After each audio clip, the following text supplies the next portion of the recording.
പരിശുദ്ധ പരമാദിവ്യകാരുണ്യത്തിന് ആരാധനയും സ്തുതിയും പുകഴ്ചയും ഉണ്ടായിരിക്കട്ടെ. നല്ല പാല് ഏതാണെന്ന് ചോദിച്ചു കഴിഞ്ഞാൽ മലയാളി ഓട്ടോമാറ്റിക്കായിട്ട് പെട്ടെന്ന് പറയുന്ന സിമ്പിൾ ഉത്തരം എന്താണ്? നല്ല പാല് ഏതാണെന്ന് ചോദിച്ചു കഴിഞ്ഞാൽ ഏത് പാലിനാണ് വെള്ളം കുറവ് അതായിരിക്കും നല്ല പാല്. ഇപ്പം മിൽമ പാല് മറ്റു പാല് ഏജൻസിയൊക്കെ വന്ന കാരണം എല്ലാം കെമിക്കൽ ടെസ്റ്റ് ചെയ്തൊക്കെ പാലിൻ്റെ ചേരുവകയുടെ കണ്ടൻറ്റ് വൈസ് എല്ലാം ടെസ്റ്റ് ചെയ്ത് ആണ് നമുക്ക് തരണത്. എനിവേ പണ്ടൊക്കെ പാലും മെയിൻ കംപ്ലൈൻറ്റ് പാലിൻ്റെ അത് വെള്ളമാണെന്നുള്ളതാണ്. അത് വെള്ളത്തിൻ്റെ അളവ് നമ്മൾക്ക് മനസ്സിലാതിരിക്കാൻ വേണ്ടിയാണ് മറ്റൊരു നാട്ടിൽ നിന്ന് വന്നവർ മണ്ണിരയൊക്കെ ഇട്ടുകൊണ്ട് കൊണ്ടുപോകുന്നത്. കൊഴുത്ത് കൊടുത്ത് അങ്ങനെ ഇരിക്കും, വെള്ളമില്ലെന്ന് കൊഴുപ്പ്. അങ്ങനെയാണ് ഇതെല്ലാം. പണ്ട് അരിയിലൊക്കെ ഭയങ്കര കല്ലായിരുന്നു. കല്ല് ചേർക്കാൻ വേണ്ടി മാത്രം കമ്പനികളുണ്ടായിരുന്നു. മുക്കാച്ചാക്ക് അരി വാങ്ങിച്ചിട്ട് കാൽച്ചാക്ക് കല്ല് ചേർത്തിട്ട് മിക്സ് ചെയ്യാൻ വേണ്ടി പ്രത്യേകം ആ സ്ഥലമൊന്നും ഞാൻ പറയണില്ല, പത്രത്തിൽ ഇങ്ങനെ മുഴുവൻ ഈ കല്ല് ചേർക്കുന്ന സ്ഥലങ്ങളെല്ലാം കാണിക്കുമായിരുന്നു. കല്ലിൻ്റെ കാലൊക്കെ ഷോർട്ട് അടിച്ച് ഐസ് വന്നപ്പോഴാണ് ഇപ്പോൾ കല്ലിൻ്റെ കാലമൊക്കെ മാറിയത്, വെള്ളത്തിൻ്റെ കാലം. അപ്പം നമ്മൾ പതുക്കെ പതുക്കെ മെച്ചമായി പല മേഖലകളിലും മെച്ചമായിക്കൊണ്ടിരിക്കുകയാണ്. നമ്മളെ പണ്ട് ചോറെന്ന് പറയുമ്പോൾ അപ്പോൾ തന്നെ കല്ല് കടിച്ചു ആൾക്കാർ നിലയും വിളിച്ചിരിക്കും, ചിലർ ചോറിട്ടിച്ചും പോകും. ഇതുപോലെ വിശ്വാസത്തിലും കല്ല് കടിക്കണ വിശ്വാസമുണ്ട്. വിശ്വാസത്തിൽ ചില ആൾക്കാർക്ക് കല്ല് ചേർത്ത് വെച്ചേക്കും. അതിൻ്റെ അകത്ത് വിശ്വാസത്തിലെ കല്ലെന്താണ്? സംശയം എന്ന് പറയും. സംശയത്തിന് വിശ്വാസത്തിൽ ചോറിൽ കല്ലുള്ളത് പോലെയാണ് വിശ്വാസത്തിലുള്ള കല്ലാണ് സംശയം. എപ്പോഴും നമ്മൾ ശ്രദ്ധിക്കേണ്ട ഒരു വിഷയം, നിങ്ങൾ വിശ്വാസ യാത്ര ചെയ്യുമ്പോൾ ഉടമ്പടി എന്ന് പറയുന്നത് ഏറ്റവും ഷോർട്ട് പീരീഡ് കൊണ്ട് വിശ്വാസത്തിൻ്റെ ഫലം കിട്ടുന്ന ഒരു പ്രെയറാണ് ഉടമ്പടി.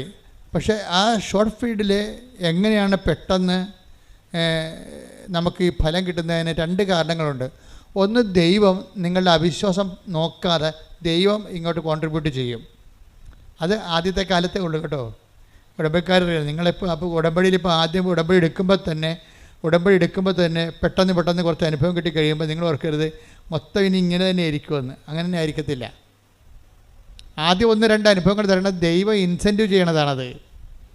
നിങ്ങൾക്ക് ദൈവം നിങ്ങളുടെ ഒരു പരാധീനതയും ഇപ്പോഴത്തെ മാനസികാവസ്ഥയും ശാരീരികാവസ്ഥയും കുടുംബത്തിൻ്റെ പശ്ചാത്തലം എല്ലാം കണ്ടിട്ട് നിങ്ങൾക്ക് പെട്ടെന്ന് ഒരു ഇൻസെൻറ്റീവ് തരണതാണ്.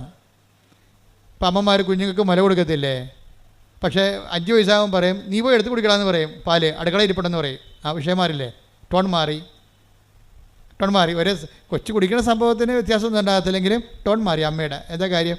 നമ്മൾ തന്നെ ചെയ്യേണ്ടത് നമ്മൾ ചെയ്യാതെ ഈസി ആയിട്ട് കൊച്ച് വരുന്നത് കൊണ്ടാണ് അങ്ങനെ ചെയ്യണത്. പണ്ടൊക്കെ ചില അമ്മമാർ ഒരു മുഞ്ചെന്ന് സാധനം ഉണ്ടായിരുന്നു, അത് അരച്ച് മുലക്കെണ്ണയെ പെരട്ടും. എന്താ കാര്യം? ചെന്നി നായകം അങ്ങനെയൊക്കെ പെരട്ടുമായിരുന്നു. ഇപ്പം പിന്നെ പെട്ടുള്ള കാര്യം നിങ്ങൾ കൊടുക്കണില്ലല്ലോ നിങ്ങൾ. അപ്പോൾ എന്താ പ്രശ്നം വെച്ച് കഴിഞ്ഞാൽ അപ്പോൾ കഴിച്ചിട്ട് കൊച്ചു കുടിക്കത്തില്ല. 4 വയസ്സുകാരൊക്കെ പണ്ട് ചില പറയല്ലേ, ചില അമ്മമാർ പറയും ഇപ്പം 4 വയസ്സ് വരെ എൻ്റെ മുല കുടിച്ചാണെന്ന് പറയും. ഇതൊന്നും വിശ്വാസത്തിൽ നടക്കത്തില്ല. വിശ്വാസത്തിൽ ഒരു ടൈം കഴിയുമ്പോൾ ആദ്യത്തെ ഇൻസെൻറ്റീവ് തരും, ബാക്കി പിന്നെ നമ്മളെല്ലാം സ്വന്തമായിട്ട് ഏൺ ചെയ്യണം. അതിനാണ് ഉടമ്പടിയുടെ ബാക്കിയുള്ള സംഭവങ്ങളെല്ലാം ഉള്ളത്. അങ്ങനെയാണ്. ആദ്യം നിങ്ങൾ ഓർക്കരുത്, ആദ്യം കിട്ടണത് തന്നെ ഉടമ്പടിയുടെ അനുഭവമാണെന്ന് നിങ്ങൾ വിചാരിക്കരുത്. എല്ലാം അങ്ങനെയല്ല. ആദ്യം നിങ്ങളുടെ പരുവക്കേട് കണ്ടിട്ടും പരാധീനത കണ്ടിട്ടും ദൈവം കോൺട്രിബ്യൂട്ട് ചെയ്യണതാണ്. എന്ന് വെച്ചാൽ നിങ്ങളൊന്ന് പിടിച്ച് നിൽക്കുക, ഓക്സിജനൊക്കെ ഒന്ന് എടുത്തിട്ട് അല്പമൊക്കെ ബലം പ്രാപിച്ച് കഴിയുമ്പോൾ പിന്നീട് നിങ്ങൾ ഏൺ ചെയ്യണം, സമ്പാദിക്കണം. അതാണ് പറയുന്നത്. ആദ്യം എടുത്തപ്പോൾ തന്നെ ഭയങ്കര അനുഗ്രഹമായിരുന്നു, പിന്നെ ഒരു അനക്കമില്ലാത്ത ദൈവത്തിനല്ല, നിങ്ങൾക്കാണ് അനക്കമില്ലാത്തത്. എന്താ കാര്യം? നിങ്ങൾ ഓർത്ത് ഇതുപോലെ ready to eat instant breakfast പോലെ ഇങ്ങനെ പണം കുലുക്കണ മരം പോലെ ഈ സംഭവം കുലുങ്ങി വീഴത്തില്ല. നിങ്ങളോട് എന്താ പറഞ്ഞിരിക്കണം? അവൻ പറയണ പോലെ ചെയ്യുക. അതാണ് സംഭവം. അപ്പോൾ ആദ്യത്തെ ഒരു ടൈം കഴിയുമ്പോൾ പിന്നെ ഒരു ടഫ് ടൈമാണ്. അപ്പോഴാണ് നിങ്ങൾ ഉടമ്പടി പിന്നെ കിട്ടണതെല്ലാം നിങ്ങളുടെ അവൻ പറയണ പോലെ ചെയ്തതിൻ്റെ പേരിൽ ദൈവം നിങ്ങൾക്ക് നൽകുന്ന ന്യായമായ ആനുകൂല്യങ്ങളായിരിക്കും. ആദ്യത്തേതെല്ലാം ഔദാര്യമാണ്. ഇപ്പോൾ ഗ്രാൻഡായിട്ട് തന്നെയാണത്. അത് തിരിച്ചടക്കേണ്ട കാര്യമില്ലാത്ത പോലെ നമുക്ക് കിട്ടത്തില്ല. അതുപോലെ ഗ്രാൻഡാണ്.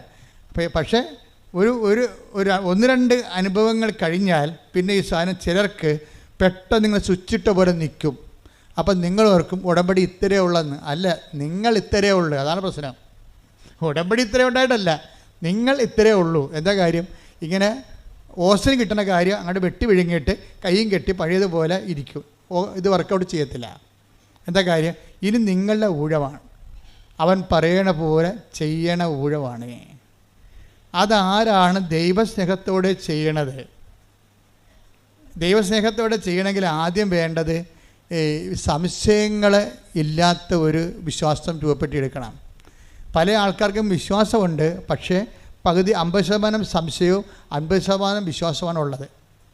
അപ്പോൾ നിങ്ങളെപ്പോഴും വിശ്വാസം വർദ്ധിപ്പിക്കാൻ വേണ്ടി പ്രാർത്ഥിക്കും. അങ്ങനെ അത് പ്രാർത്ഥിക്കുന്നത് തെറ്റില്ല. പക്ഷേ നിങ്ങൾ വിശ്വാസത്തിൻ്റെ അടുത്ത് മാത്രം മെക്കാനിസം കാണിച്ചാൽ റിപ്പയർ ചെയ്താൽ ഈ സാധനം വർക്കൗട്ട് ചെയ്യത്തില്ല. നിങ്ങളെന്താ കാര്യമാണ് അതിൽ നിങ്ങൾ ചെയ്യേണ്ടത്? സംശയം ദൂരീകരിക്കാൻ വേണ്ടി പ്രാർത്ഥിക്കണം. ഈ സംശയം ദൂരീകരിക്കണമെങ്കിൽ എന്ത് ചെയ്യണം? സ്നേഹത്തിൻ്റെ ലെവൽ കൂടിയാൽ മാത്രമേ സംശയം ദൂരീകരിക്കത്തുള്ളൂ. ചില ഭർത്താക്കന്മാരെ ഭാര്യമാർക്ക് കെട്ടിയകാലം വരെ സംശയമാണ്. എന്താ കാര്യം? ഇവരുടെ വർത്തമാനം രീതികളൊന്നും അവളോട് ആത്മാർത്ഥത ഉള്ളതായിട്ട് അവൾക്ക് തോന്നിയിട്ടില്ല. എന്താ പ്രശ്നം? അങ്ങനെ വരാൻ കാര്യം അതാ. ചില ഭാര്യമാർക്കും തിരിച്ചു വരും, ഭർത്താക്കന്മാർക്കും തിരിച്ചു വരും. ഇങ്ങനെ സംശയം വെച്ച് കഴിഞ്ഞാൽ ഈ സ്നേഹം കുറയുന്ന പോലെ അവർക്ക് തോന്നിയാൽ പിന്നെ സംശയം കൂടിക്കൊണ്ടേയിരിക്കും. ഡിമാൻഡുകൾ ചില ലേഡീസ് എപ്പോഴും പറയത്തില്ലേ, അത് വാങ്ങിക്കണം ഇത് വാങ്ങിക്കണം എന്ന്. കാര്യമൊന്നും ഉണ്ടാകത്തില്ല, അവർക്ക് ആവശ്യമില്ലായിരിക്കും, എന്നാലും മേടിക്കണമെന്ന് പറയും.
സ്നേഹം ഇല്ല.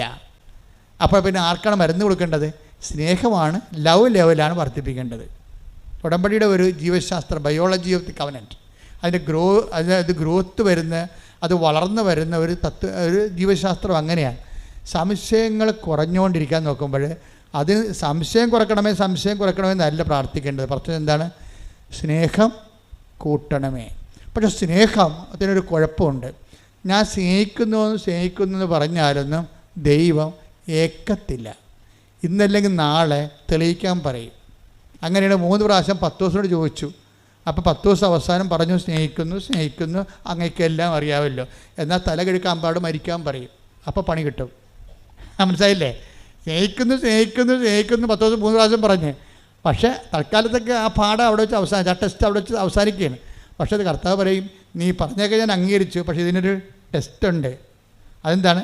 എനിക്കിട്ട കുരിശ് തല കഴിക്കാൻ പാടാതെ നിനക്കിട്ടും. അപ്പം നീ എന്ത് പറയും? അതാണ് സ്നേഹം. ചെല്ലണതല്ല, ചെയ്യണതാണ് സ്നേഹം. മനസ്സിലായില്ല? അതുകൊണ്ടാണ് അവൻ പറയണ പോലെ ചെയ്യാൻ പറയണത്.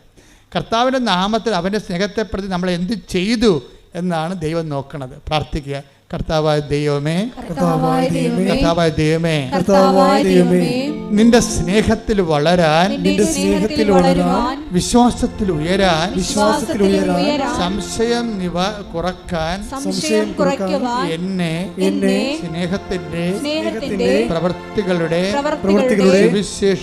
സുവിശേഷത്തിന്റെ സാക്ഷികളാക്കണമേ. ശ്രുതിക്കട്ടെ.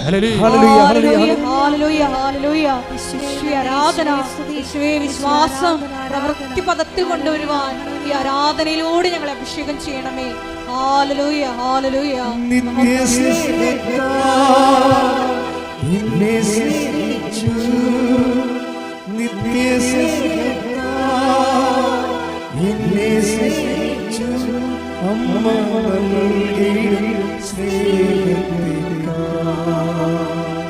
ലോകം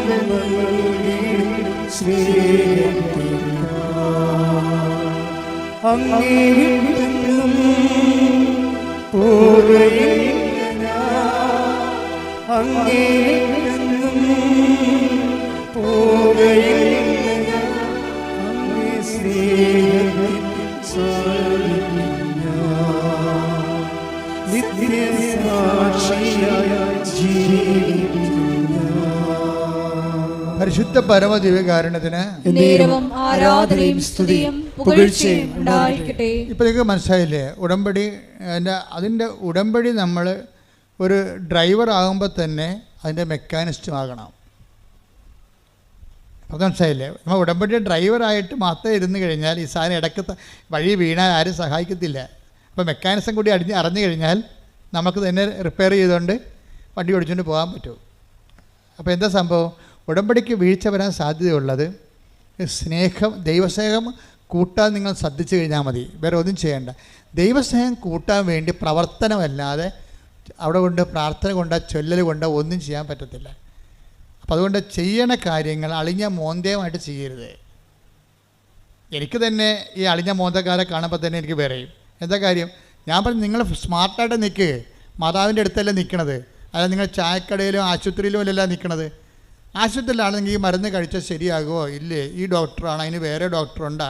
പല ഡോക്ടറിനെ കുറിച്ച് നമ്മളോട് പല ആൾക്കാർ പറഞ്ഞിരിക്കണ കാരണം നമ്മളൊരു ആശുപത്രിയിലും ഇത് തന്നെ ആയിരിക്കുമോ നമ്മുടെ യഥാർത്ഥ ഡോക്ടർ, ഇത് തന്നെ ആയിരിക്കുമോ ആശുപത്രി, ഇങ്ങേര് തന്നെ കുറിച്ച് തന്നെ ആയിരിക്കുമോ കറക്റ്റ് മരുന്ന്, അങ്ങേര് കുറിച്ച് തന്നെ കറക്റ്റായാൽ പോലും നമുക്ക് അങ്ങനെ സംശയമായിരിക്കും. അതുകൊണ്ടാണ് ഈ അളിഞ്ഞ മോന്ത വന്നത്. ഉടമ്പടി എന്ന് പറയുന്നത് ഒരു സ്മാർട്ട് പ്രോജക്റ്റാണ്. കർത്താവിൻ്റെ അടുത്ത് വരുമ്പോൾ ഞാൻ ഇവിടെ ഇന്നലെയൊക്കെ അവർ പറഞ്ഞു നിങ്ങൾ സന്തോഷമായിട്ട് പോകും. എന്താ കാര്യം? ഇത് ശരിക്കും മാതാവിൻ്റെ അടുത്ത് നിന്ന് പോകുന്നവർ അവർ കൃത്യമായിട്ടുള്ള ആൾക്കാരുടെ അമ്മ കൂടെ പോകും. കാര്യം നിങ്ങളുടെ ചില ആൾക്കാരുടെ കൂടെ വരാത്തതിൻ്റെ കാര്യം നിങ്ങളെ അളിഞ്ഞ മോന്തയായിട്ട് വരണേ, ചത്തവൻ്റെ വീട്ടിൽ മരിച്ചുകൊണ്ടിരിക്കണവർ അടുത്ത ആൾ അങ്ങോട്ട് പോവുകയും ചെയ്യും. ഇതെല്ലാം മാതാവ് കാണുന്നുണ്ടല്ലേ. അതിൻ്റെ അടുത്ത് ഈ പന്നി വിശ്വസിക്കണില്ല എന്നുള്ളത് അമ്മയ്ക്ക് അറിയാം. പിന്നെ ഇതിൻ്റെ കൂടെ പോയിട്ട് എന്നാ കാണിക്കാനാണ്? അതാണ് നിൻ്റെ കൂടെ വന്നിട്ട് എന്നാ കാണിക്കാനാണ്? പക്ഷേ നിനക്ക് നല്ല ദൈവസ്നേഹമുണ്ട്, നല്ല പ്രത്യാശ ഉണ്ട്. കഴിഞ്ഞ ദിവസങ്ങളിലേ അമലു എന്ന് പറഞ്ഞൊരു കുഞ്ഞൊരു സാക്ഷ്യം പറഞ്ഞാണ്. അമലുവിൻ്റെ സാക്ഷ്യം എന്ന് പറഞ്ഞാൽ അമലു ഉള്ളതുപോലെ മാതാവിനോട് പറയുന്ന ആളാണ്. അമൽ പറഞ്ഞു 10 കൊല്ലയുടെ മക്കളില്ലേ ആളിനി. അപ്പോൾ പല ചികിത്സ കഴിഞ്ഞിട്ട് ഇവ മക്കൾ എന്നുള്ള കാര്യം ആ ചാപ്റ്റർ അവർ ക്ലോസ് ചെയ്തിരിക്കുകയാണ്. ഇനിയിപ്പോൾ ഇങ്ങനെ ജീവിച്ചോളാമെന്നുള്ള ഒരു മനസ്സിനെ അങ്ങനെ പഠിപ്പിച്ചു, അങ്ങനെ കുഴപ്പമില്ലാതെ പോവുകയാണ്. അപ്പോഴാണ് ആൾക്കാർ പറയണത് കൃപാസനം മാതാവ് 25 വർഷമായിട്ട് മക്കളില്ലാത്തവർക്ക് മക്കളെ കൊടുക്കുന്നുണ്ടെന്ന് പറഞ്ഞു. അപ്പോൾ അവർക്ക് പുതിയൊരു അധ്യായം ആണ് ശരിക്കും തുറന്നത് ജീവിതത്തിൽ. അതാണ് സംഭവം. പിന്നെ അത് നിങ്ങൾ അങ്ങോട്ടും ഇങ്ങോട്ടും പറയണില്ലേ, അതാണ് സുവിശേഷം എന്ന് പറയണത്. നിങ്ങൾ പറയാതിരിക്കരുത്. നിങ്ങൾക്ക് പറയാൻ കഴിവുണ്ടെന്നും നിങ്ങൾക്ക് പറയാൻ കഴിയുമെന്നും ഒക്കെ അമ്മയ്ക്കറിയാം. ഇവിടുത്തെ നിങ്ങൾ പണി മേടിക്കാൻ പോണേ എപ്പോഴാണെന്ന് അറിയാമോ? നിങ്ങൾക്ക് ഇത്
പ്രേമത്വമാണ് നിങ്ങൾ ബന്ധുക്കൾ പറഞ്ഞിട്ട് അവിടെ ഞെളിഞ്ഞിട്ടുണ്ട്. നിങ്ങൾ അത് നിങ്ങളുടെ പഴയ ഹിസ്റ്ററിയും ദൈവത്തിന് അറിയാം.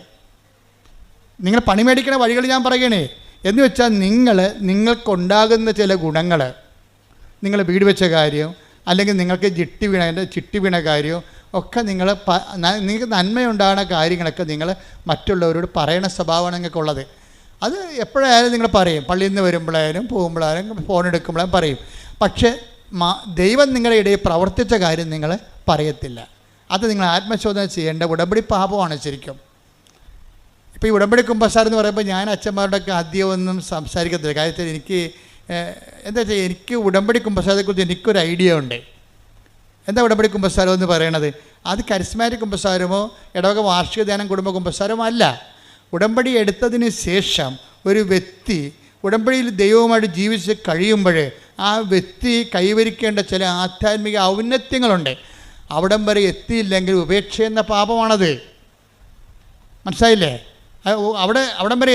അപ്പോൾ ഒരു ഉടമ്പടി എടുത്തു കഴിയുമ്പോൾ ഒരു വ്യക്തി കൈവരിക്കേണ്ട ആധ്യാത്മികമായ ഔന്നത്യമുണ്ട്. ആ വ്യക്തി അതനുസരിച്ച് വളർന്നില്ല എന്നുണ്ടെങ്കിൽ അതൊരു ഉടമ്പടി പാപമായിട്ട് വരും, ഉപേക്ഷ എന്ന പാപമായിട്ട് വരും. എന്താ കാര്യം വെച്ചാൽ നിങ്ങളുടെ പഴയ ഫയൽ നോക്കിക്കഴിഞ്ഞാൽ നിങ്ങളുടെ എല്ലാ നല്ല കാര്യങ്ങളും, മക്കളുടെ കാര്യങ്ങളും, മരുമക്കളുടെ കാര്യങ്ങൾ പോലും നിങ്ങൾ നാട്ടുകാരെ കെട്ടിയിരുന്നൊളിക്കുന്ന ആളാണ്, പറയുന്ന ആളാണ്. സ്വന്തം കേമത്വത്തിന് വേണ്ടിയായിരിക്കും അത് പറയണത്. പക്ഷെ ദൈവം നിങ്ങൾക്ക് തന്ന കാര്യങ്ങളെ പലതും നിങ്ങൾ പറയണില്ല. അഥവാ ഇനി ദൈവം തന്ന കാര്യം പോലും പറയണത് നിങ്ങളുടെ അക്കൗണ്ടിലായിരിക്കും. ഇവിടെ വന്നിട്ട് സാക്ഷിയൊക്കെ പറയും, ഞങ്ങൾക്ക് വീടില്ലായിരുന്നു, സ്ഥലമില്ലായിരുന്നു, വഴിയില്ലായിരുന്നു, അമ്മയടുത്ത് വന്നപ്പോൾ അമ്മ വീട് തന്നു, സ്ഥലം തന്നെന്നൊക്കെ പറയും. ഇവിടെ വന്ന് പറയും. പക്ഷേ നാട്ടിൽ ചെന്നിട്ട് എന്ത് പറയും? യൂട്യൂബിൽ ഈ സാധനം വന്ന കാര്യം നിങ്ങൾ നാട്ടുകാരറിഞ്ഞ കാര്യം നിങ്ങൾക്കറിയത്തില്ല.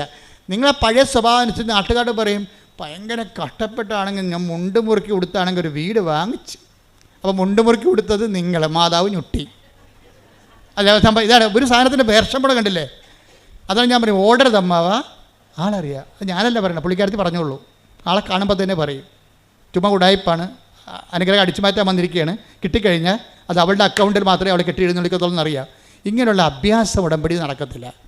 അതുകൊണ്ട് സത്യസന്ധരായിരിക്കാൻ നോക്കുക, പ്രാർത്ഥിക്കുക. കർത്താവായ ദൈവമേ, സത്യസന്ധമായി നീ തന്ന നന്മകളെ എടുത്തുയർത്തി പൊതുജനങ്ങൾക്ക് കൈമാറിക്കൊണ്ട് സുവിശേഷമാകുവാനും സുവിശേഷമേകുവാനും എന്നെ അങ്ങയുടെ രക്ഷയുടെ സാക്ഷിയാക്കണമേ. രക്ഷയുടെ സാക്ഷിയാക്കണമേ.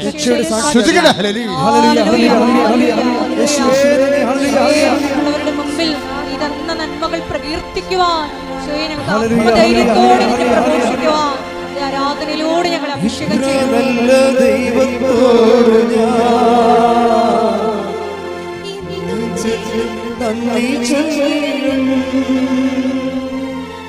എന്റെ കൊച്ചു ജീവിതത്തെ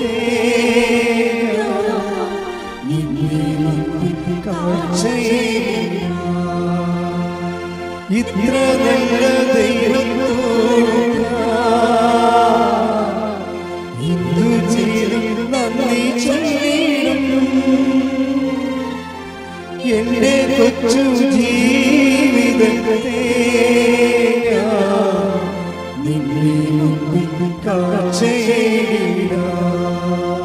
ഇപ്പോൾ ഉടമ്പടി ഒരു ടൈം ബൗണ്ട് ആയിട്ടുള്ള പ്രെയറാണ്. 90 ദിവസമാണ് ഫസ്റ്റ് യൂണിറ്റ് എന്ന് പറയണത്. First unit. അപ്പോൾ 90 ദിവസത്തിനുള്ളിൽ നിങ്ങൾക്ക് എന്ത് സംഭവിക്കുന്നു എന്നുള്ളതല്ല വിഷയം. കൈൻഡായിട്ട് എന്ത് സംഭവിക്കുന്നു എന്നുള്ളതല്ല, ദൈവവും നിങ്ങളും തമ്മിലുള്ള ബന്ധത്തിൽ എന്ത് സംഭവിക്കുന്നു. ഇപ്പം ഞാൻ അവളുടെ മഞ്ജുഷയുടെ അമലുവിൻ്റെ കാര്യം പറഞ്ഞില്ലേ, അമലു പെട്ടെന്നാണ് മാതാവുമായിട്ട് നല്ല സീരിയസ് റിലേഷനിൽ വന്നത്. എന്നിട്ട് മാതാവിനോട് പറഞ്ഞ എന്താ, കഴിഞ്ഞ ഡിസംബറിൽ അമലു വന്നിട്ട് പറഞ്ഞ്, അമ്മേ ഇത് ഡിസംബർ മാസമാണ്, it is a holy month, വളരെ വിശുദ്ധമായൊരു മാസമാണ്, അമ്മയ്ക്ക് ഈശ്വരനെ കിട്ടിയ മാസമാണ്, എനിക്കും ഒരു കുഞ്ഞിനെ തരണം. കണ്ട എന്ത് സിമ്പിളാണ് ആ പ്രെയർ. അവൾ ആ മാസം ഗർഭിണിയായി. അപ്പോൾ ദൈവത്തോട് ഇൻട്രാക്ട് ചെയ്യണം. ഞാൻ എപ്പോഴും പ്രാധാന്യം കൊടുക്കുന്നത് common faith of the common പീപ്പിളാണ്.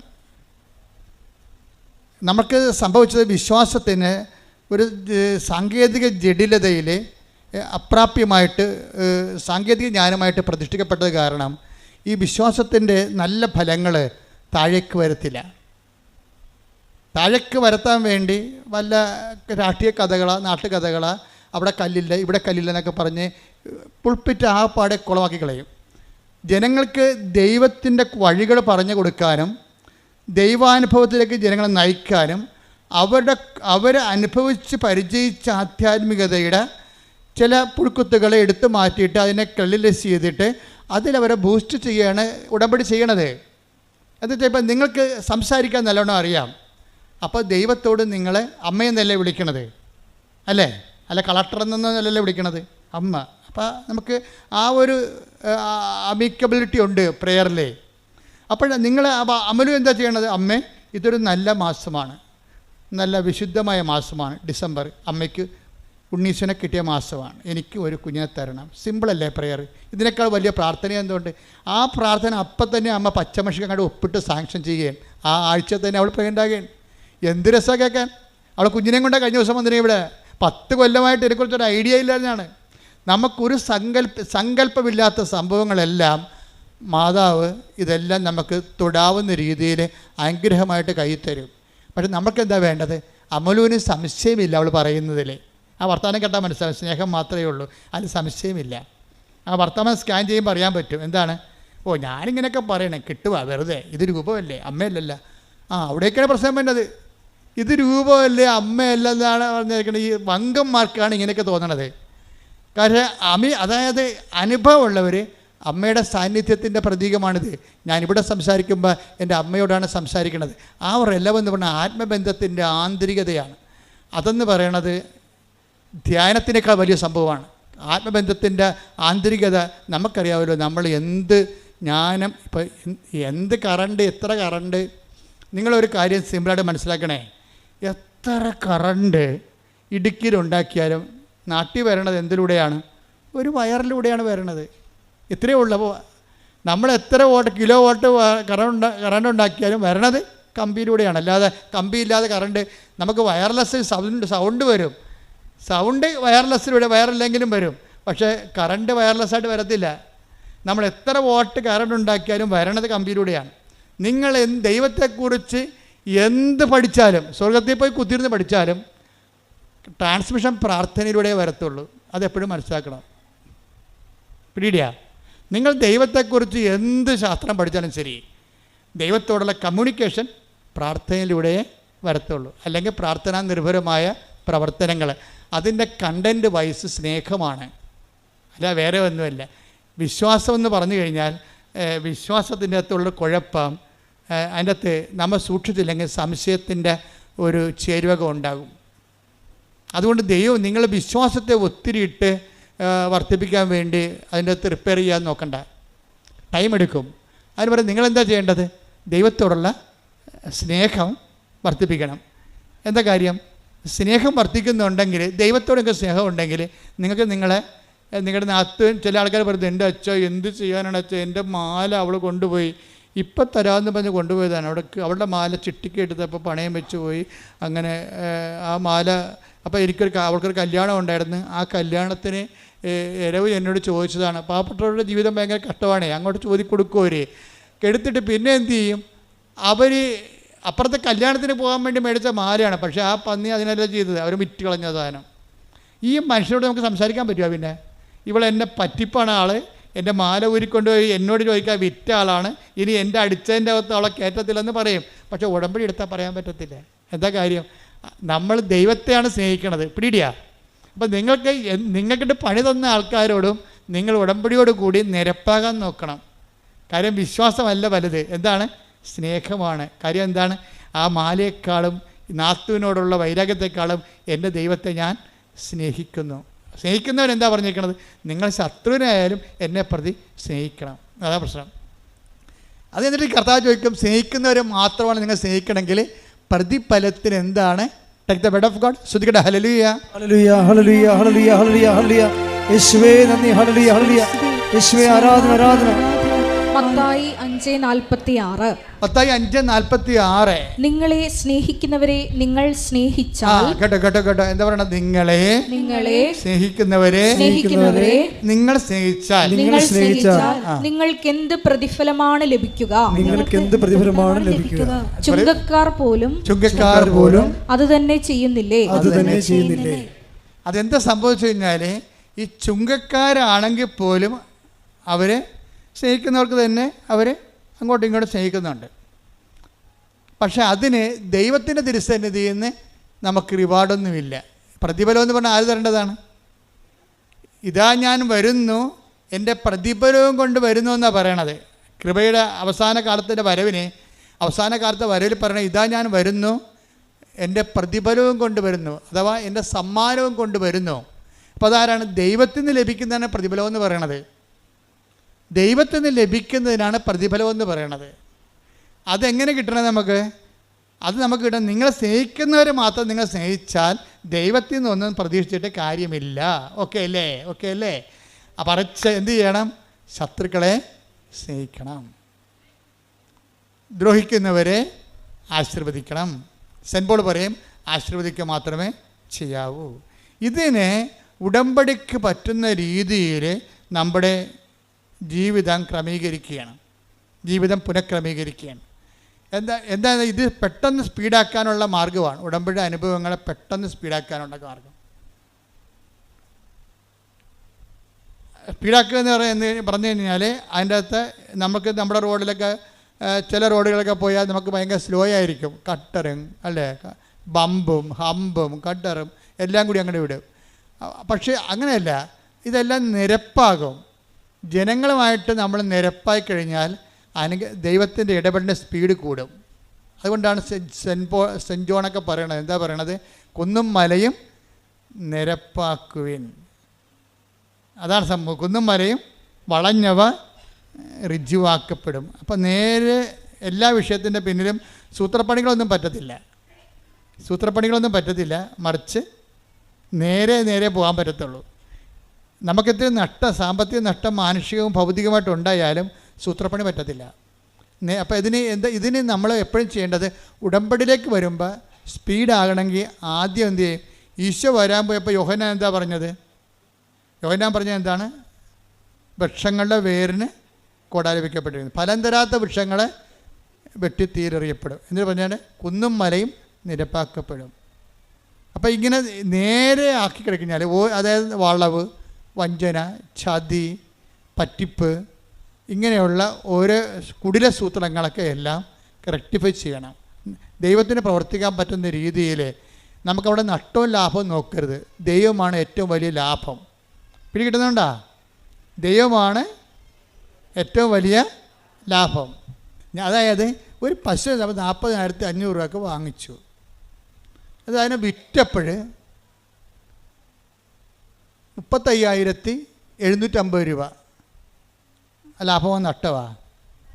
നഷ്ടം. പക്ഷേ ആൾക്കാർ ചിലർ പറയും മറ്റത് 500 രൂപയല്ലേ, ഇപ്പോൾ 750 രൂപ കിട്ടിയല്ല എന്ന് പറയും. ആൾക്കാരെ അളക്കണത് ഇങ്ങനെയാണ്. വെച്ച് കഴിഞ്ഞാൽ ഈ ദൈവത്തെപ്പോലും അളക്കണത് ഇങ്ങനെയാണ്. അതായത് നിങ്ങൾ ഈ ക്യാഷ് ആൻഡ് കൈൻഡ് വെച്ചുകൊണ്ടാണ് ദൈവത്തെ അളക്കണത്. എന്നിട്ട് നിങ്ങൾ വിചാരിക്കണത് ദൈവമാണ് ഏറ്റവും വലിയ ലാഭം. അപ്പോൾ അതുകൊണ്ട് തന്നെ നമ്മൾ ജീവിതത്തെ കണക്കാക്കേണ്ടത്, നമുക്ക് ജീവിതത്തിലുണ്ടാകുന്ന ചെറിയ രൂപയുടെ ലാഭവും എടുത്തിട്ട് നഷ്ടമെടുത്തിട്ട് അത് വലിയ നഷ്ടമാണ് നിങ്ങൾ കൊട്ടിക്കോഷിച്ച് മോന്തം കയറ്റിയിരിക്കരുത്. മറിച്ചെന്താണ്? ദൈവത്തെ കിട്ടാൻ വേണ്ടി കുറേ കോംപ്രമൈസ് ചെയ്യേണ്ടി വരും ജീവിതത്തിൽ. ചിലപ്പോൾ ക്ഷമയായിരിക്കും, ചിലപ്പോൾ നന്മയായിരിക്കും. അപ്പോൾ ഇങ്ങനെ ഓരോ പരിശുദ്ധാത്മാവിൻ്റെ ദാനങ്ങൾക്ക് അനപേക്ഷണമായിട്ട് ജീവിതം ഒന്ന് പുനഃക്രമീകരിക്കുന്നതാണ്. അത് അങ്ങേര് പശ്ചാത്താപത്തിൻ്റെ ജ്ഞാനസ്ഥാനമാണ് നൽകിയത് യോഹന്നാൻ മാന്താന. അപ്പോൾ ഈശോ വന്നപ്പോൾ പരിശുദ്ധാത്മാവിന് ജ്ഞാനസ്ഥാനം നൽകി. പക്ഷേ ആ പരിശുദ്ധാത്മാവിന് ജ്ഞാനസ്ഥാനം നൽകിയപ്പോഴേ കർത്താവ് കുന്നും മലയും നിരപ്പാക്കണ കാര്യമൊന്നും പറഞ്ഞിട്ടില്ല. പറഞ്ഞെന്താണ്? പരിശുദ്ധാത്മാവിൻ്റെ ഫലങ്ങൾ എല്ലാവർക്കും അറിയാം. അതെന്താണ്? സ്നേഹം, ക്ഷമ, ദയ, നന്മ. Take the word of God. ശ്രുതികട ഹല്ലേലൂയ, ഹല്ലേലൂയ, ഹല്ലേലൂയ, ഹല്ലേലൂയ, ഹല്ലേലൂയ. യേശുവേ നന്ദി. ഹല്ലേലൂയ. 5:22-23. ഗലാത്യർ 5:22-23. എന്നാൽ ആത്മാവിന്റെ ഫലങ്ങൾ സ്നേഹം, ആനന്ദം, സമാധാനം, ക്ഷമ, ദയ, നന്മ, വിശ്വസ്തത, സൗമ്യത, ആത്മസംയമനം ഇവയാണ്. ഇതെന്ത് വരുന്ന വെച്ചാൽ ഇതിനകത്ത് ഇപ്പോൾ പ്രത്യാശ നമ്മളെ നിരാശരാക്കുന്നില്ല. റോമ 5:5 വായിച്ചേ. ഈ റോമ 5:5 ഗലാത്യർ 5:22 നമ്മൾ കണക്ഷൻ ഉണ്ടെന്നാണ് ഇപ്പോൾ പരിശുദ്ധാത്മാവ് നൽകുന്ന സൂചന. ഗലാത്യർ 5. റോമ 5:5. റോമ 5:5. പ്രത്യാശ നമ്മെ നിരാശരാക്കുന്നില്ല. ഒന്ന് പറഞ്ഞ പ്രത്യാശ നമ്മളെ നിരാശരാക്കുന്നില്ല. കാരണം നമുക്ക് നൽകപ്പെട്ടിരിക്കുന്ന പരിശുദ്ധാത്മാവിലൂടെ ദൈവത്തിന്റെ സ്നേഹം നമ്മുടെ ഹൃദയങ്ങളിലേക്ക് ചൊരിയപ്പെട്ടിരിക്കുന്നു. അപ്പോൾ പ്രത്യാശ ഉണ്ടെങ്കിൽ അതിൻ്റെ അർത്ഥം എന്താണ്? സ്നേഹം ചൊരിഞ്ഞു എന്നതിൻ്റെ അർത്ഥം. ക്ലിയർ അല്ലേ? നമുക്ക് പ്രത്യാശ ഉണ്ടെങ്കിൽ സ്നേഹം നമ്മളിലേക്ക് ചുരിഞ്ഞു എന്ന അർത്ഥം. നമുക്ക് ദൈവസ്നേഹം വന്നു എന്ന് എങ്ങനെ അറിയാൻ പറ്റും? അച്ഛനും പറയും, എല്ലാവരും പറയും ദൈവസ്നേഹം. പക്ഷെ നമ്മളിലേക്ക് ദൈവസ്നേഹം വന്നു എന്ന് എങ്ങനെ അറിയാൻ പറ്റുമെന്നാണ് ഇപ്പോൾ പരിശുദ്ധാത്മാവ് ഓൺലൈനിൽ പറയണത്. എന്താ പറയണത്? അതായത് ഒന്ന് റോമർ 5 വായിച്ച്. പ്രത്യാശ നമ്മെ നിരാശരാക്കുന്നില്ല. പ്രത്യാശ നമ്മളെ നിരാശരാക്കുന്നില്ല. കാരണം നമുക്ക് നൽകപ്പെട്ടിരിക്കുന്ന പരിശുദ്ധാത്മാവിലൂടെ ദൈവത്തിന്റെ സ്നേഹം നമ്മുടെ ഹൃദയങ്ങളിലേക്ക് ചൊരിയപ്പെട്ടിരിക്കുന്നു. അപ്പൊ നമ്മൾക്ക് ഒരു വിഷയത്തിൽ പ്രത്യാശ ഉണ്ടെന്ന് വെച്ചാൽ അതിന്റെ അർത്ഥം എന്താണ്? പരിശുദ്ധാത്മാവും നമ്മൾ നിറഞ്ഞു എന്നതിൻ്റെ അർത്ഥം പറഞ്ഞിരിക്കുന്നു. പരിശുദ്ധാത്മാവിൻ്റെ ഫലം എന്താണ്? അത് സമാധാനമാണ്. ഈ പ്രത്യാശ എന്ന് പറയുന്നത് തന്നെയാണ് സമാധാനം. നമ്മൾ പരിശുദ്ധാത്മാവിൻ്റെ ഫലങ്ങൾ കണ്ടില്ലേ? പരിശുദ്ധാത്മാവ് വന്നപ്പോൾ ഉടനെ ഫലം വന്ന്. എന്താണത്? ഗലാത്യർ 5:22 വായിച്ചേ. ഗലാത്യർ 5:22-23. ഗലാത്യർ 5:22-23. എന്നാൽ ആത്മാവിന്റെ ഫലങ്ങൾ സ്നേഹം, ആനന്ദം, സമാധാനം, ക്ഷമ. അതായത് സ്നേഹം പറഞ്ഞേ, സ്നേഹം, ആനന്ദം, സമാധാനം, ക്ഷമ. ഈ സമാധാനവും ക്ഷമയും എന്തിനുള്ളതാണ്? അത് തന്നെയാണ് ഈ പ്രത്യാശയുടെ കടുപ്പിച്ചിരിക്കുന്ന മനോഗുണങ്ങളെന്ന് പറയണത്. അതായത് നമ്മൾക്കൊരു വിഷയത്തിൽ പ്രത്യാശ ഉണ്ടെങ്കിൽ നമുക്കെന്തുണ്ടാകും? സമാധാനം ഉണ്ടാകും. പ്രത്യാശ ഉണ്ടെങ്കിൽ നമുക്കെന്തുണ്ടാകും? സമാധാനം ഉണ്ടാകും. ഈ പ്രത്യാശ സമാധാനം ഉണ്ടാകുമ്പോഴേ സ്വാഭാവികമായിട്ട് നമുക്ക് സമാധാനം കഴിഞ്ഞുള്ള ഫലം എന്താണ്? ക്ഷമയാണ്. ക്ഷമ എന്താണ്? കാത്തിരിക്കുന്ന സ്നേഹമാണ് ക്ഷമ. ആരുടെ കാത്തിരിക്കുന്ന സ്നേഹം? ദൈവത്തിൻ്റെ സ്നേഹത്തെ കാത്തിരിക്കുന്നു. മനസ്സിലായില്ലേ? കാത്തിരിക്കുന്ന സ്നേഹത്തിനാണ് ക്ഷമയെന്ന് പറഞ്ഞാൽ. അല്ല ഗാന്ധിജി പറയുന്ന വെജിറ്റബിൾ കഴിക്കുന്ന ആൾക്കാരുടെ ക്ഷമയല്ല. ഇപ്പോൾ ഒരു സായിപ്പ് പുസ്തകം വായിച്ചുകൊണ്ടിരുന്നപ്പോൾ ഗാന്ധി വന്ന് സൗത്ത് ആഫ്രിക്കയിൽ ഗാന്ധിയുടെ കൂടെ ഇരുന്നെന്ന് പറഞ്ഞില്ലേ? അപ്പോൾ ഉടനെ വെള്ളക്കാരൻ്റെ കൂടെ കറുത്തവൻ ഇരുന്ന് കഴിഞ്ഞപ്പോൾ ഉടനെ അയാൾ അടിച്ചെന്ന് പറഞ്ഞ്. അപ്പോൾ അടിച്ചെന്ന് പറഞ്ഞപ്പോൾ ഗാന്ധി സൗമ്യമായെന്ന് പറഞ്ഞു, ശാന്തമായെന്ന് പറഞ്ഞ്. അതൊരു ക്ഷമയാണ്. അതിന് വെജിറ്റബിൾ ക്ഷമയെന്ന് പറയും. എന്ന് വെച്ച് കഴിഞ്ഞാൽ പച്ചക്കറി മാത്രം കഴിച്ച് ജീവിക്കുന്നവർക്ക് സ്വാഭാവികമായിട്ട് ക്ഷമയുണ്ടാകും. പന്നി ഇറച്ചിയും പശുവിറച്ചി കഴിക്കുന്നവർക്ക് ചൂടുണ്ടാകും. അത് നമ്മുടെ ബോഡിയും നമ്മൾ കഴിക്കുന്ന ആഹാരവും ശരീരത്തിൻ്റെ ചൂടും അവൻ്റെ പ്രവർത്തനങ്ങളും തമ്മിൽ വ്യത്യാസമുണ്ട്. ഇന്ത്യ ഓരോരുത്തർ യുദ്ധത്തിന് പോയിട്ടില്ലല്ലോ. അവരോടത്തും പോയാ? ഇന്ന് വരെ ഇന്ത്യക്കാരൻ യുദ്ധത്തിന് പോയിട്ടില്ല. നമ്മുടെ മേക്കെട്ട് കയറാൻ വന്നിട്ടേ ഉള്ളൂ. നമ്മളെന്താ യുദ്ധത്തിന് പോകാഞ്ഞത്? നമ്മുടെ സസ്യബുക്കുകളാണ്. ബേസിക്കായിട്ട് സസ്യബുക്കുകളാണ്. 5000 കുറച്ച് ചരിത്രം എടുത്താൽ ഓരോരുത്തരും പോയി ആക്രമിച്ച് ആരെങ്കിലും വന്നപ്പോൾ അളമുട്ടിയാൽ തിരിഞ്ഞ് കടിക്കുമെന്ന് പറഞ്ഞാൽ നമ്മുടെ വായിക്കറി പല്ലുണ്ടാന്ന് നോക്കിയപ്പോൾ കടിച്ചെന്നല്ലാതെ അങ്ങോട്ട് കയറി കടിച്ചിട്ടില്ല. അപ്പം അങ്ങനെ സസ്യബുക്കുകൾക്ക് സ്വാഭാവികമായൊരു ക്ഷമ ഉണ്ടാകും. ആ ക്ഷമയല്ല പരിശുദ്ധാത്മാവിൻ്റെ ക്ഷമ. തെറ്റിദ്ധരിക്കരുത്. പരിശുദ്ധാത്മാവിൻ്റെ ക്ഷമയെന്ന് പറയണത് പച്ചയിറച്ചി കഴിച്ചാലും എന്താണ് കിട്ടണത്? കഴിക്കാതെ ജീവിക്കാൻ പറ്റുക? ചൈനയിലെ ആൾക്കാർ പാമ്പ് തിന്നുന്നുണ്ട്, പട്ടിയെ തിന്നുന്ന ആൾക്കാർ വരെ ഉണ്ട്. അവിടെ അതേ കിട്ടത്തുള്ളൂ. പറഞ്ഞിട്ട് വല്ല കാര്യമുണ്ടോ? എന്താണ് കിട്ടണത് അത് തിന്ന് അവൻ ജീവിക്കുകയാണ് അവിടെ. അപ്പോൾ അതേസമയം തന്നെ ഈ ഭക്ഷണകാര്യങ്ങൾ വരുന്ന ക്ഷമയെക്കുറിച്ചുള്ള പരിശുദ്ധാത്മാവ് പറയണത് ദൈവസ്നേഹം നിറയുമ്പോൾ ഇപ്പോൾ ഈ ആംഗ്ലോ സാക്സൺസ് എന്ന് പറയുന്ന ഇംഗ്ലീഷുകാരൻ്റെ അവരുടെ വർഗ്ഗം ഏതാണ്? ആംഗ്ലോ സാക്സൺസ് ആണ്. ഈ ആംഗ്ലോ സാക്സൺസ് ആരായിരുന്നു? കന്നിബാൽസ് ആയിരുന്നു. മനുഷ്യനെ തിന്നുന്ന, അങ്ങോട്ടും ഇങ്ങോട്ടും പിടിച്ചു തിന്നുന്ന ആൾക്കാരായിരുന്നു. ഒരു 10,000-10,000 കൊല്ലം മുമ്പ് അങ്ങോട്ടും ഇങ്ങോട്ടും പിടിച്ചിരുന്ന ആൾക്കാരായിരുന്നു ഇംഗ്ലീഷുകാർ. കന്നിബാൽസ് ആയിരുന്നു. പക്ഷേ ഈ കന്നിബാൽസിൽ നിന്നാണ് പിന്നീട് ഫാദർ ഡാമേനും മദർ തെരേസയൊക്കെ ഉണ്ടാകണത്. അത് സുവിശേഷം ഉണ്ടാക്കിയാണ്, അല്ല പച്ചക്കറിയിൽ നിന്ന് ഉണ്ടാക്കിയതല്ല. പിടിയിട്ടില്ലേ? ഈ പരസ്പരം പിടിച്ചു തീരുന്ന ഒരു ജനതയാണ് സുവിശേഷം, ബൈബിള്, ഫാദർ ഡാമേനെയും അതുപോലെ തന്നെ അസിസി പുണ്യാളനെയും അതുപോലെ തന്നെ മദർ തെരേസനെ ഉണ്ടാക്കിയിരിക്കുന്നത്. എന്ന് വെച്ച് നരഭോജികളെയാണ് അവസാനം നരന്മാർക്ക് വേണ്ടി ഭോജനമായി തീരുന്ന വ്യക്തികളായിട്ട് ബൈബിൾ കൺവേർട്ട് ചെയ്യണത്.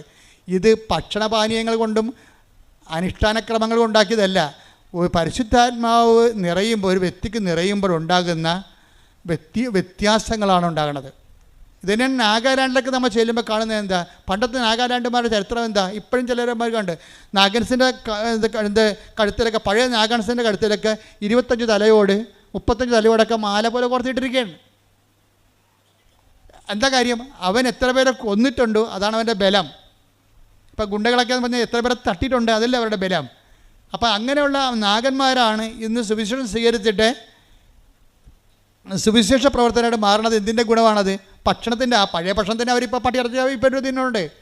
പക്ഷേ ഭക്ഷണമല്ല ഇവിടുത്തെ പ്രശ്നം. എന്താ കാര്യം? അവർ ഭക്ഷിക്കാനുള്ള സംഭവം ഭക്ഷിച്ചു. എന്താണ്? കർത്താവിൻ്റെ ശരീരം, യഥാർത്ഥ വചനം ഭക്ഷിച്ച് കഴിയുമ്പോൾ പരിശുദ്ധാത്മാവ് ഇറങ്ങി വരും. വചനം നിങ്ങളെ പ്രാവർത്തികമാക്കി കഴിയുമ്പോൾ അത് ഭക്ഷിച്ചതിന് തുല്യമാണ്. അപ്പോഴെന്ത് ചെയ്യും? നിങ്ങൾ പരിശുദ്ധാത്മാവ് നിങ്ങളിലേക്ക് വരും. അപ്പോൾ നിങ്ങൾ എന്ത് പറ്റും? പരിശുദ്ധാത്മാവിൻ്റെ ഫലങ്ങളുണ്ടാകും. അതെന്താണ്? സമാധാനം, പിന്നെന്താണ്? ക്ഷമ എന്ന് വെച്ചാൽ കാത്തിരിക്കുന്ന സ്നേഹം. ആരുടെ സ്നേഹമാണ്? എൻ്റെ ദൈവത്തിൻ്റെ സ്നേഹം. എൻ്റെ ജീവിതത്തിൽ കർത്താവ് ഇടപെടാൻ പോകുന്നു. പക്ഷേ എൻ്റെ മക്കളെ, ഞാനൊരു കാര്യം നിങ്ങളോട് തുറന്ന് പറയണം കേട്ടോ.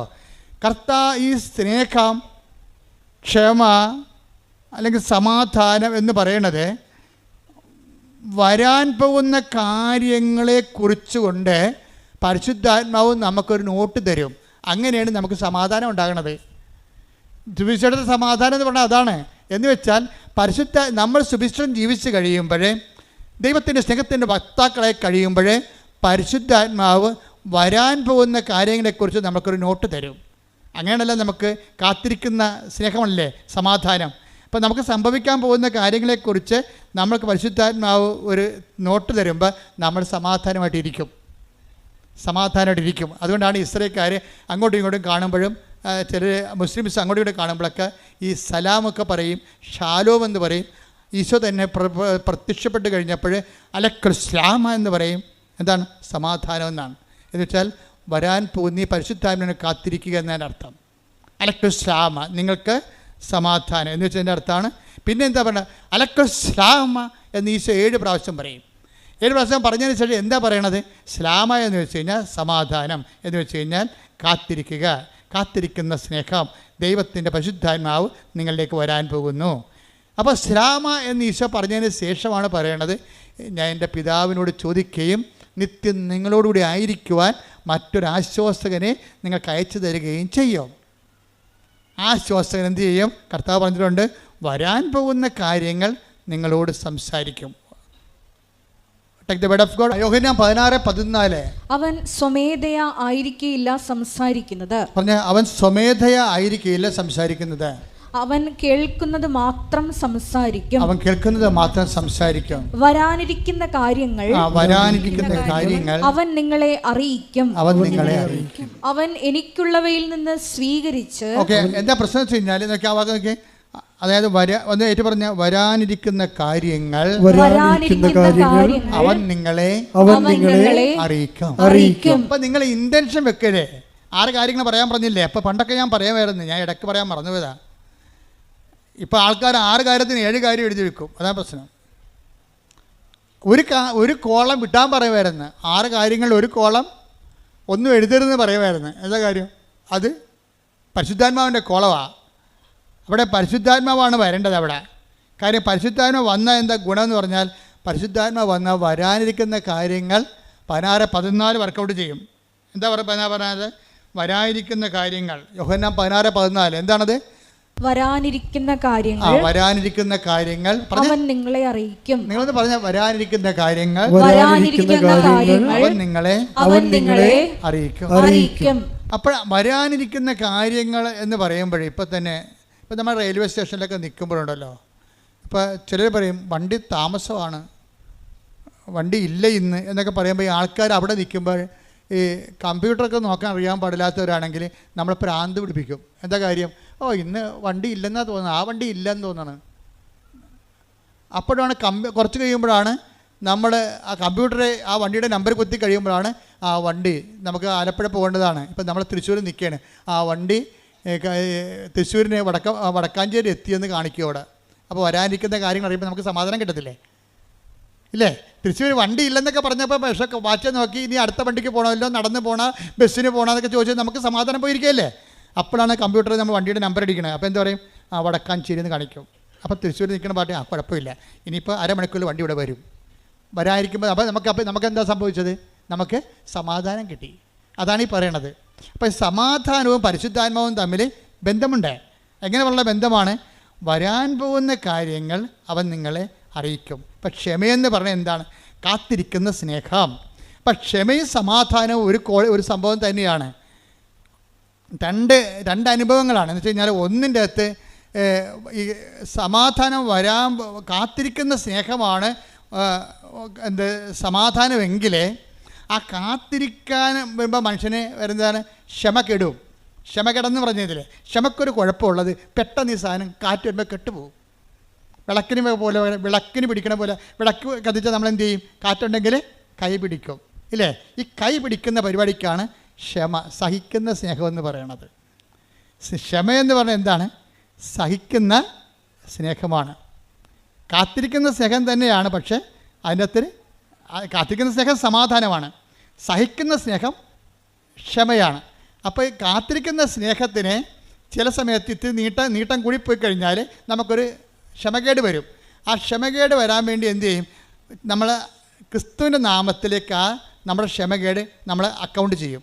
കർത്താവേ, നിൻ്റെ നാമത്തിൽ ഞാനിവിടെ ഇരുന്നൊരു കൊന്തയില്ലും, നല്ല കാര്യം, ഇനി കൊന്തയില്ല, ഒരു സമയം കിട്ടിയല്ലോ, നന്ദി. കേട്ടോ, ക്ഷമ വരെ കണ്ടില്ലേ? അല്ലെങ്കിൽ നമ്മൾ വാച്ച നോക്കിയിരിക്കും. അല്ലെന്നുണ്ടെങ്കിൽ നമുക്ക് ക്ഷമയുള്ളവനാണെങ്കിൽ, കർത്താവിൻ്റെ ക്ഷമ പരിശുദ്ധാവിൻ്റെ ഫലമുള്ളവരാണെങ്കിൽ നമ്മൾ അവിടെ നിന്ന് ജപമാല ചെല്ലും. നമ്മളെന്ത് ചെയ്യും? എന്നിട്ട് നമ്മളോട് ഈ എവിടെയെല്ലാം കർത്താവിന് കാലുകുത്താൻ പറ്റണില്ല ആ രാജ്യങ്ങളെല്ലാം നമ്മളെ സമർപ്പിച്ച് പ്രാർത്ഥിക്കും. നോക്കിയേ, അപ്പോഴേ വണ്ടി വരുമ്പോഴും നമ്മൾ കയറത്തില്ല. കർത്താവേ, കൊന്ത 4ാമത്തെ രഹസ്യം വരെ എത്തിയുള്ളൂ, ഒരു രഹസ്യം കൂടി കഴിഞ്ഞിട്ട് കൊന്ത വണ്ടി വന്നാൽ വേണം. ഇപ്പോൾ എന്ത് പറ്റി? ആളിൻ്റെ മാറ്റം കണ്ട? നമ്മൾ 4 രഹസ്യം ചെല്ലിയപ്പോൾ വണ്ടി വന്ന്, അപ്പോൾ നമ്മൾ കരയേക്കാം, അകത്തിരുന്ന് ചെല്ലേക്കാം, അകത്തിരുന്ന് ചെല്ലേക്കാം എന്ന് വിചാരിക്കും. എന്താ കാര്യം? അപ്പോൾ വണ്ടി വന്നത് നമ്മൾ നേരത്തെ വന്ന പോലെ നമുക്ക് തോന്നി. ഇപ്പോൾ അതിനാണ് ക്ഷമ എന്ന് പറയുന്നത്. പരിശുദ്ധാത്മാവിൻ്റെ ഫലമാണ്. ഞാൻ മുമ്പ് പറഞ്ഞതാണ് സത്യം. ദൈവം എന്ത് സമ്പൂർണ്ണ A+B (² = A² + 2AB + 2B² എന്ന് പറഞ്ഞാലും ശരി, എന്ത് സങ്കീർണമാക്കി ദൈവത്തെ നിങ്ങൾ മാറ്റിയാലും ശരി, ദൈവത്തിനെ സങ്കീർണമാക്കി മാറ്റിയതാണ് അക്കാഡമികളുടെ ഏറ്റവും വലിയ ദുരന്തം എന്ന് പറയുന്നത്. ദൈവത്തിന് നമ്മൾ എന്ത് സങ്കീർണമാക്കി മാറ്റിയാലും ഓർക്കുക, കറണ്ട് എത്ര ഉൽപ്പാദിപ്പിച്ചാലും വരേണ്ടത് വയറിലൂടെയാണ്. വരേണ്ടത് ദൈവം എത്ര പവർഫുള്ളാണെന്ന് പറഞ്ഞാലും, ഓംനിപ്പൊട്ടൻ്റാണ്, ഓംനിഷ്യൻ്റാണെന്നൊക്കെ പറഞ്ഞാലും, ഇനി അത് എക്സ്പ്ലെയിൻ ചെയ്ത് നിന്നാൽ പോലും ഇത് നമ്മളുമായിട്ട് കമ്മ്യൂണിക്കേറ്റ് ചെയ്യേണ്ടത് വയറിലൂടെയാണ്, പ്രാർത്ഥനയിലൂടെയാണ്, ദൈവസ്നേഹത്തിൻ്റെ പ്രവർത്തനങ്ങളിലൂടെയാണ്. കോമൺ പീപ്പിൾ കൈകാര്യം ചെയ്യണത് ആ മേഖലയാണ് കൈകാര്യം ചെയ്യണത്. എന്നുവെച്ചാൽ ദൈവത്തെ ടാപ്പ് ചെയ്യുന്നതിന്, ദൈവത്തിൻ്റെ ശക്തി നമ്മളിലേക്ക് അപ്ലോഡ് ചെയ്യുന്നതിന് സിമ്പിളായിട്ടുള്ള മെത്തേഡുകൾ ഉപയോഗിക്കുന്നു കോമൺ പീപ്പിൾ. എന്നിട്ട് ജീവിതത്തിൻ്റെ സങ്കീർണതകളെ ദൈവത്തിൻ്റെ സ്നേഹം കൊണ്ട് അവർ അതിനെ ഫേസ് ചെയ്യുകയാണ്. ദൈവമാണെങ്കിൽ ഇതിനു വേണ്ടി അങ്ങോട്ട് ഇരിക്കുക. എന്ന് വെച്ചാൽ നമ്മൾക്ക് എന്തുമാത്രം സിമ്പിളായിട്ട് മനസ്സിലാക്കി തരാം, അത്രയും സിമ്പിളായിട്ട് മനസ്സിലാക്കും. ദൈവത്തെക്കുറിച്ച് സൈന്യങ്ങളുടെ കർത്താവാണ്, അതുപോലെ തന്നെ ദൈവം എല്ലാം നന്മ സ്വരൂപനാണ്, ദൈവം സച്ചിദാനന്ദനാണ്. എന്തെല്ലാം കാര്യങ്ങളാണ് യേശുവിന് മുമ്പ് ലോകം പറഞ്ഞത്. ഇന്ത്യക്കാരെല്ലാം പറഞ്ഞു ദൈവം സച്ചിദാനന്ദ, സത്ത്, ചിത്ത്, ആനന്ദം എല്ലാം കൂടെ ഒരുമിച്ചിരുന്ന ആളാണ്. ദൈവത്തിൽ സങ്കടമില്ല, ദൈവത്തിൽ മ്യൂട്ടേഷൻ ഇല്ല, ഒന്നുമില്ലെന്ന് പറയും. ഇംഗ്ലീഷുകാരൻ പറയും ഗോഡ്, ദൈവം ഗോഡാണെന്ന് പറയും. എന്താ കാര്യം? ദൈവം എല്ലാം നന്മ, ഗോഡ് ഗുഡ്നെസ്സാണ്, എല്ലാ നന്മകളുടെ സ്വരൂപനാണെന്ന് പറയും. യഹൂദൻ പറയും ദൈവം സൈന്യങ്ങളുടെ കർത്താവാണ്. ഞങ്ങൾക്ക് ആൾക്കാർ കുറവാണ്, ഞങ്ങൾ കുറച്ച് ആൾക്കാർ, ഇപ്പോഴും 1 കോടി ആൾക്കാരുള്ളൂ, ഞങ്ങൾക്ക് വേണ്ട സൈന്യമാണ്, അപ്പം ഞങ്ങളുടെ സൈന്യം ദൈവമാണ്. അതുകൊണ്ട് എപ്പോഴും പറയും കർത്താവേ സൈന്യങ്ങളുടെ കർത്താവേ, അങ്ങനെ വാസസ്ഥലം എത്ര മനോഹരം എന്ന് പറയും. അവർ സൈന്യങ്ങളുടെ കർത്താവാണ്. ഈശോ വന്നപ്പോൾ പറഞ്ഞു സൈന്യങ്ങളുടെ കർത്താവ് അല്ലെന്ന് ഈശോ പറഞ്ഞില്ല. പറഞ്ഞോ? ഗുഡ്നെസ് അല്ലെന്ന് ഈശോ പറഞ്ഞാൽ അല്ല, സച്ചിദാനന്ദ അല്ലെന്ന് ഈശോ പറഞ്ഞില്ല. ഇതൊന്നും നിഷേധിച്ചില്ല. പൂർവ്വകാലങ്ങളിൽ take the word of God, ഹെബ്രായർ 1:1. പൂർവ്വകാലങ്ങളിൽ പ്രവാചകന്മാർ വഴി വിവിധ ഘട്ടങ്ങളിലും വിവിധ രീതികളിലും ദൈവം നമ്മുടെ പിതാക്കന്മാരോട് സംസാരിച്ചിട്ടുണ്ട്. അപ്പോൾ ഇവിടെ നിൽക്കുന്ന, അതായത് വിശ്വാമിത്രനായാലും ശരി, ഏത് മഹർഷി ആയാലും ശരി, അതുപോലെ തന്നെ മുഹമ്മദ് നബി ആയാലും ശരി, മോശയായാലും ശരി, ഏത് മതസ്ഥാപകനായാലും ശരി ബൈബിൾ കാണുന്നത് പ്രവാചകനായിട്ടാണ് കാണുന്നത്. ഒള്ളി പ്രവാചകൻ. എങ്ങനെ പല ഘട്ടങ്ങളിൽ ദൈവം തൻ്റെ ജനങ്ങളോട് വിവിധ കാലങ്ങളിൽ സംസാരിച്ചിട്ടുണ്ട്. എന്നാൽ ഈ അവസാന നാളുകളിൽ, അവസാന കാലങ്ങളിൽ തന്റെ പുത്രൻ വഴി അവിടുന്ന് നമ്മോട് സംസാരിച്ചിരിക്കുന്നു. എന്താണ് സംസാരിച്ചത്? ദൈവം ആരാണെന്ന് പറഞ്ഞത്? ഫാദർ. അതാണ് വിഷയം. എല്ലാം മറന്നണ്ട, എല്ലാം റൈറ്റ് ഓഫ് ചെയ്തിട്ട് ദൈവത്തിന് ഒറ്റ ഹെഡിങ് കൊടുത്ത്. എന്താണ്? ഫാദർ. പ്രാർത്ഥിക്കാൻ പറയുമ്പോൾ പറയും, കർത്താവേ ഞങ്ങൾക്ക് ദൈവത്തോട് പ്രാർത്ഥിക്കണം. അപ്പോൾ പറയും, പ്രാർത്ഥിക്കുമ്പോൾ ഇങ്ങനെ പ്രാർത്ഥിക്കുക, സ്വർഗ്ഗസ്ഥനായ ഞങ്ങളുടെ പിതാവേ. ആർക്കും പ്രാർത്ഥിക്കാൻ പറ്റുന്നതാണ്. അപ്പോൾ ദൈവം പിതാവാണെന്ന് പറയുമ്പോഴേ എന്ത് പിതാവാണ്? തൻ്റെ ഏകജാതിനെ നൽകാൻ തക്ക വിധം അത്രമാത്രം നമ്മളെ സ്നേഹിക്കുന്ന യേശുക്രിസ്തുവിന്റെ പിതാവാണ്. കൈയടിക്കട്ടെ, ശ്രദ്ധിക്കട്ടെ.